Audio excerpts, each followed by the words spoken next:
Assalamualaikum warahmatullahi wabarakatuh. Ketemu lagi dengan saya Zahra Wardatujana. Apa kabar semuanya? Semoga sehat selalu dan rezeki lancar dan tetap semangat ya. Video kali ini saya akan membahas tentang landasan filosofis bidang pendidikan. Landasan adalah fondasi atau alas dasar pijakan tempat berdirinya sesuatu hal. Filosofis adalah pengetahuan dan penyelidikan dengan akal pikiran yang sehat mengenai hakikat segala yang ada, sebab asal dan hukumnya logika, pikiran sehat dan benar. Pendidikan adalah pembelajaran untuk mendewasakan peserta didik dengan cara melatih, meneliti, mengembangkan keterampilan agar lebih paham dan tahu. Jadi, landasan filosofis bidang pendidikan adalah asumsi-asumsi yang bersumber dari filsafah yang menjadi titik tolak dalam pendidikan. Mengapa kita harus belajar tentang landasan filosofis bidang pendidikan? Karena landasan filosofis itu sangat perlu dikuasai oleh para pendidik, baik bersifat normatif, karena dalam rangka pendidikan diperlukan dalam asumsi yang bersifat normatif. Ada berapa aliran tentang filosofis? Yang pertama ada idealisme, yang kedua ada realisme, yang ketiga ada pragmatisme, yang keempat ada Pancasila. Apa tujuan landasan filosofis bidang pendidikan? Tujuannya adalah memberikan rambu-rambu apa dan bagaimana seharusnya pendidikan dilaksanakan. Apa fungsi landasan filosofis bidang pendidikan?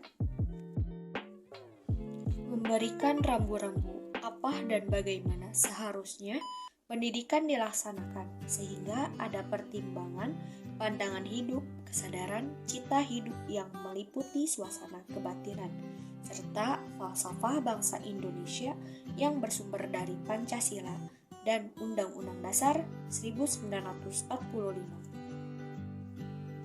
3 landasan filosofis bidang pendidikan. Yang pertama ada ontologi pendidikan, yang kedua ada epistemologi pendidikan, yang ketiga ada aksiologi pendidikan.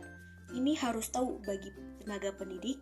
Maksud dari ketiga ini, ontologi pendidikan adalah mengupas hakikat tentang pendidikan. Epistemologi asal-usul atau sumber pendidikan. Aksiologi mengkaji tentang nilai guna dari pendidikan.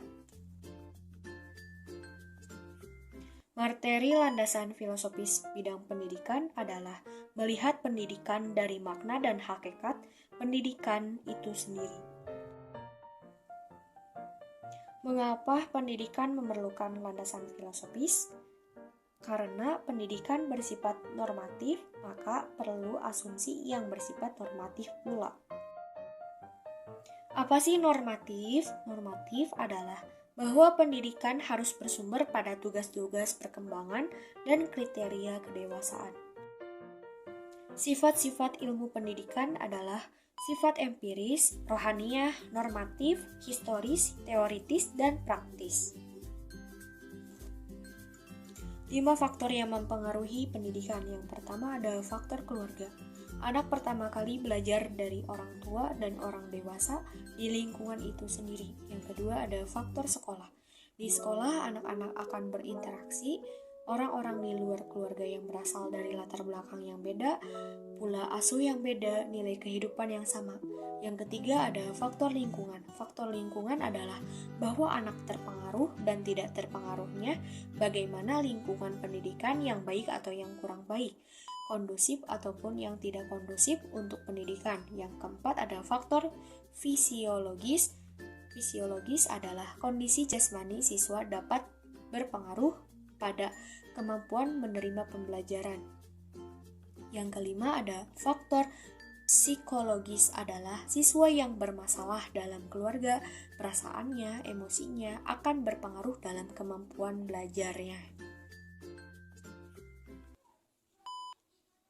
Jadi kesimpulannya, apabila anak belajar di lingkungan yang kondusif, nyaman, dan menyenangkan, dengan keilmuan pendidikan yang bisa dipertanggungjawabkan, sehingga anak akan menjadi manusia yang bermutu, baik dalam bidang karakter, akhlak, dalam bidang pengetahuan dan teknologi, menguasai berbagai ilmu pengetahuan komputer, dan menguasai skill, keterampilan yang serba bisa, serba siap, serba mampu, sehingga apabila anak dewasa, dia akan siap menempuh hidupnya menjadi teladan yang baik untuk dirinya, keluarganya, dan masyarakat.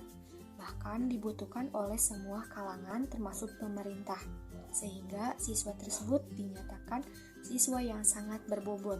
Dalam segala hal, dia bisa menciptakan lapangan kerja dengan mudah, murah, sesuai yang ia kehendaki, dengan ilmu yang sudah disiapkan dan kemauan yang tinggi, sehingga apa yang diinginkan menjadi tuntas dan sangat bermanfaat untuk masyarakat sekitar, sehingga orang tersebut disebut orang yang berguna, berdaya guna, dan berhasil guna.